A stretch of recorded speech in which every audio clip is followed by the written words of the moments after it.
अवतीभवतीची गावं दिसत नव्हती तवा. अवतीभवतीची गावं दिसत नव्हती तवा. मायच्या मांडीवर मी खेळत होतो तान्हा. शाळेत जायची वाट मी झाडीतून काढायचो.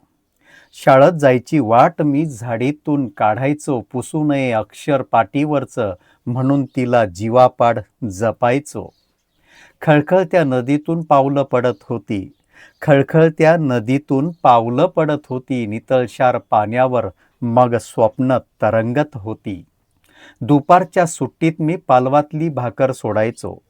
दुपारच्या सुट्टीत मी पालवातली भाकर सोडायचो.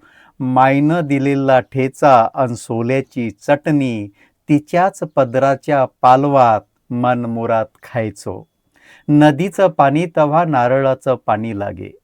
नदीचं पाणी तव्हा नारळाचं पाणी लागे. शाळेची गोडी जणू विठ्ठलाची वारी लागे. आता सगळंच बदललंय न राव. आता सगळंच बदललंय न राव. गच्च झाडीतला माझा मोकळा झाला ना आता गाव. झाडं जशी गेली तसं पाणी बदललं नदीचं. झाडं जशी गेली तसं पाणी बदललं नदीचं. वाळू गेली वाहून अन साम्राज्य झालंय वेलीचं. या नदीच्या अवस्थेमुळं आपलं बालपण सुद्धा तेव्हाच्या काळातलं आज आठवतं आणि आपण मनमुराद जगायला लागतो. नमस्कार.